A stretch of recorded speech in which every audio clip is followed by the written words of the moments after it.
오늘 우리에게 주시는 하나님의 말씀은 사무엘하 4장 1절에서 12절까지의 말씀입니다. 사무엘하 4장 1절에서 12절까지의 말씀입니다. 제가 주의 말씀을 봉독하겠습니다.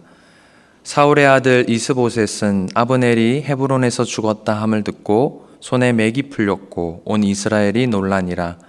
사울의 아들 이스보셋에게 군 지휘관 두 사람이 있으니 한 사람의 이름은 바하나요 한 사람의 이름은 레갑이라.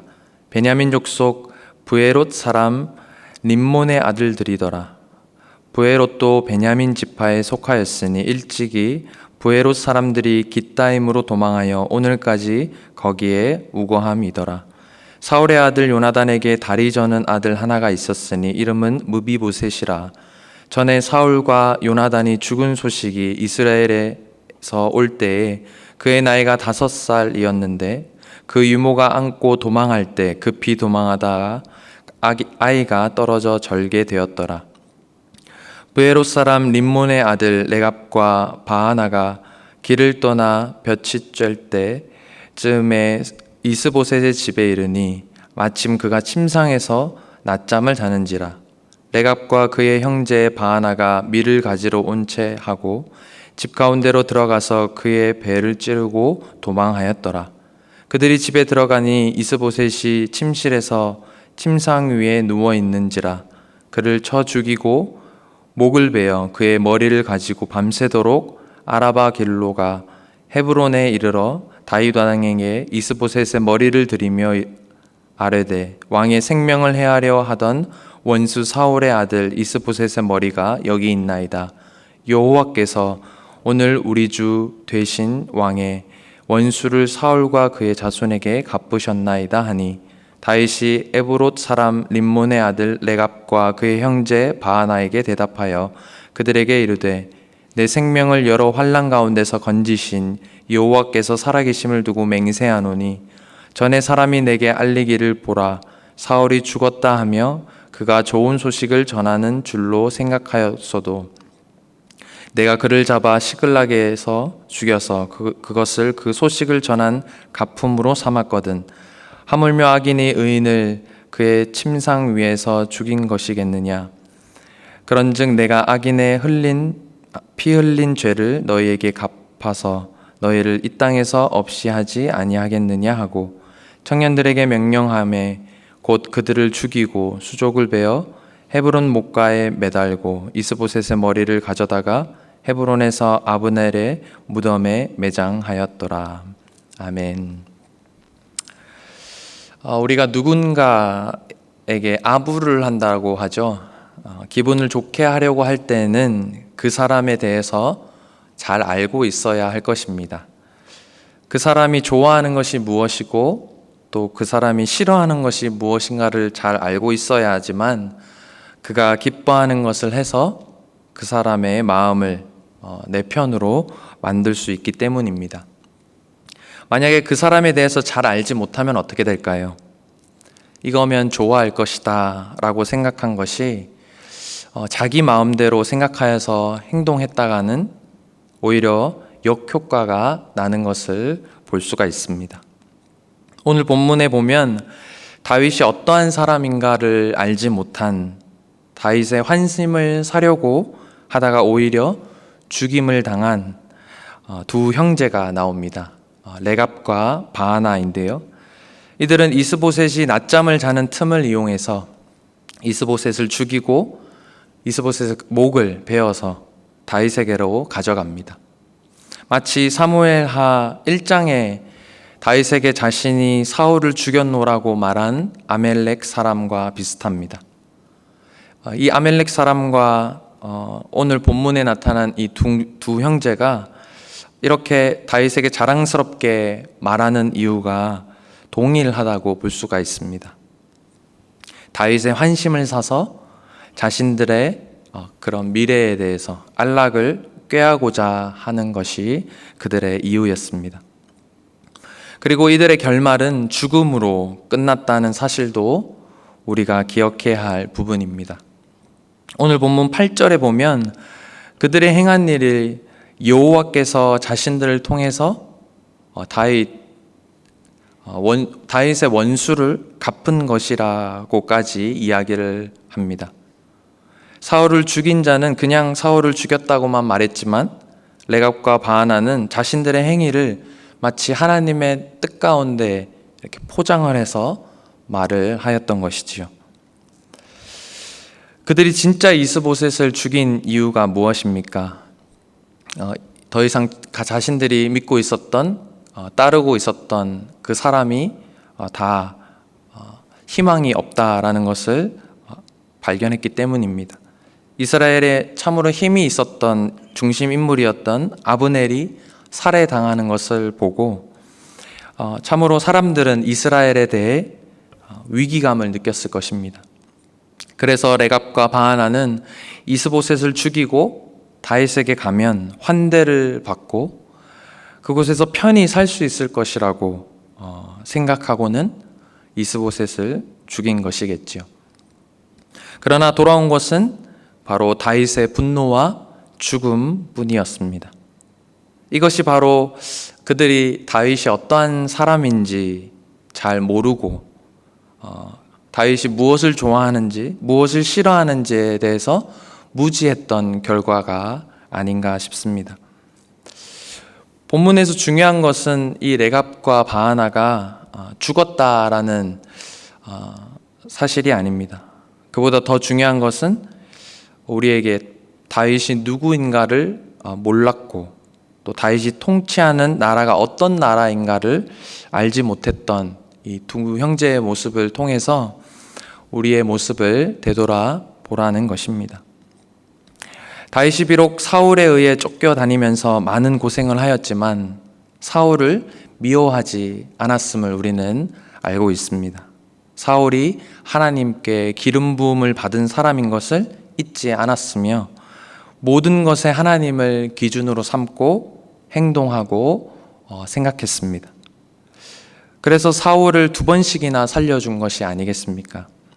이처럼 다윗의 중심에는 하나님이 계셨고 정말 하나님께서 기뻐하시는 것이 무엇일까 날마다 생각한 사람이었습니다. 하나님은 이러한 다윗을 이스라엘의 왕으로 세우셔서 이스라엘을 하나님의 나라로 만들어 가시고자 하셨던 것입니다. 다윗이 통치하는 나라는 어떤 나라였습니까? 인간의 사고방식을 용납하지 않는 나라였습니다. 그래서 사울을 죽였다고 말한 아말렉 사람을 그 자리에서 죽인 것이고 오늘 본문에 나타난 이스보셋을 죽인 레갑과 바하나 또한 분노하고 죽였던 것입니다. 다윗과 그의 나라가 무엇을 용납하지 않는가를 보여주는 것입니다. 레갑과 바하나가 다윗이 어떠한 사람인지 모른 채 자기들 방식대로 다윗을 기쁘게 하려다가 죽임을 당했다는 것은 오늘 우리에게 매우 중요한 문제가 아닐 수가 없습니다. 왜냐하면 많은 사람들이 하나님을 기쁘시게 하고자 많은 일들을 행하고 있기 때문입니다. 하지만 그것이 레갑과 바하나처럼 하나님의 마음과는 전혀 상관없이 다만 우리들 방식을 고집하는 것일 수도 있음을 우리는 생각해야 할 것입니다. 오늘날 교회 내에서 이것이 주님의 일이다. 이것이 주님을 기쁘시게 하는 일이다. 이것이 주님께 충성하는 것이다 라고 말들을 많이 하고 있지만 그것이 정작 하나님을 기쁘시게 하는 행동이 아니라고 한다면 우리는 그것을 다시 바로 하나님 앞으로 돌려야 할 것입니다.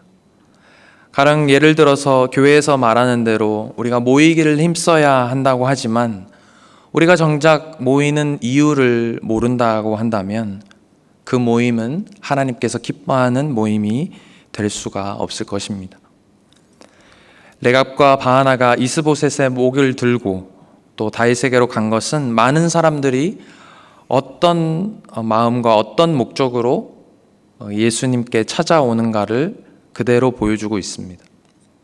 레갑과 바하나는 빈손으로 다윗에게 올 수 없었습니다.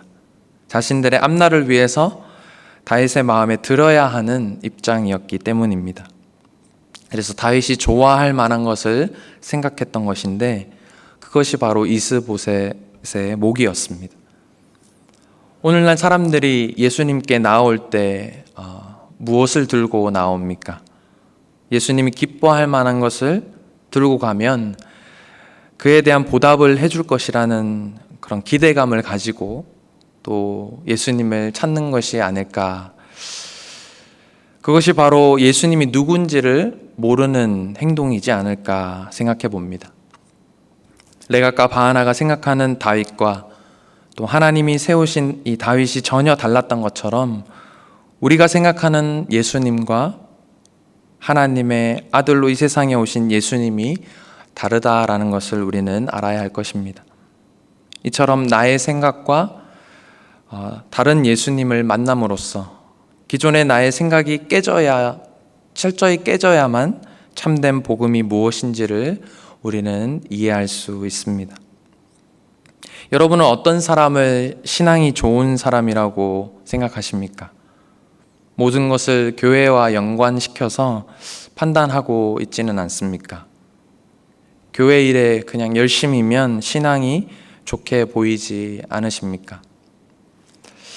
하지만 하나님께서는 결코 우리의 열심을 보지 않으십니다. 우리의 열심은 결코 나를 위한 것이고 내 중심일 수밖에 없습니다. 내 열심으로는 아무것도 할 수가 없습니다. 그런데도 사람들은 하나님이 우리의 열심을 기뻐하신다라고 생각을 합니다. 그러니 열심히 봉사하고 충성해야 한다고 여러분도 그렇게 생각하십니까? 열심히 봉사하고 충성을 하는 것이 하나님 앞에 좋은 것이겠지요. 그러나 아무것도 기대하지 않는 것이 바로 하나님께서 우리에게 바라시는 것이라고 한다면 열심의 대가를 마음에 두지 말아야 할 것입니다. 열심히 하되 그 열심조차 아무것도 아님을 잊지 말아야 할 것입니다. 그렇지 않으면 오히려 우리의 열심이 우리를 삼켜버리게 될 것이기 때문입니다. 성도들의 열심은 오직 주님을 향한 것이어야 할 것입니다. 생명 되시는 주님에 대한 열망이 곧 열심일 것입니다. 열심을 가지고 내 것을 드러내기보다 주님만을 드러내는 열심이 되어야 할 것입니다. 예수님은 우리의 열심도 정성도 요구하신 적이 없으십니다. 빈손으로 나아가도 환영하시고 받아주시는 것이 바로 예수님의 은혜입니다. 그래서 예수님 앞에서 행한 자, 행하지 못한 자의 구별이 없습니다. 예수님이 복음을 선포하실 때 예수님께 나왔던 사람들을 한번 생각해 보십시오. 그들이 누구였습니까? 자랑할 만한 공로가 있는 사람들이었습니까? 하나같이 병든 자, 죄인들이었습니다. 그러나 예수님은 그들을 물러나게 하지 않으시고 그들의 병을 고쳐주셨습니다. 그것이 바로 우리가 받은 은혜입니다. 그런데 예수님의 마음을 한번 움직여 보겠다고 우리가 뭔가 해야 한다고 생각한다면 그것은 분명 오늘 본문에 나타난 레갑과 바하나와 같은 무리가 될 것입니다. 그리고 다윗이 이들 용납하지 않으셨던 것처럼 예수님 역시 그러한 사고방식으로 우리의 방식으로 사람을 용납하지 않으실 것입니다. 방식으로 살아가는 사람들을 용납하지 않으실 것입니다. 저와 여러분은 이 시간 오직 예수님을 중심으로 모였습니다. 그렇다면 우리의 할 일은 하나입니다. 처음부터 끝까지 예수님을 높이기를 힘쓰는 것입니다. 우리의 모든 욕심을 다 버리고 다만 예수님을 높이고 예수님으로 감사하며 살기를 소원하며 살아가는 것입니다. 우리가 그 은혜 아래 있다는 것을 잊지 말아야 할 것입니다. 이런 축복 앞에서 무엇을 우리가 자랑할 수 있겠습니까? 무엇이 예수님의 마음을 움직일 수 있다고 생각할 수 있겠습니까? 예수님이 가장 기뻐하시는 사람은 바로 자신의 무능함과 또 죄인됨을 알고 주님을 찾는 사람입니다. 이들은 오직 하나만 바라보고 살아갑니다. 그것은 예수 그리스도의 피의 공로일 줄로 믿습니다. 그 공로를 의지하며 내게 주님이 계신 것으로 감사하며 살아갈 뿐입니다. 오늘도 우리에게 주어진 모든 일들 가운데 하나님께서 힘 더하셔서 정말로 하나님으로 인해 이 모든 것들을 할 수 있고 내가 드러나는 것이 아니라 하나님을 드러내며 예수 그리스도의 향기를 온전히 나타내며 살아가는 저와 여러분이 되기를 주님의 이름으로 축복합니다.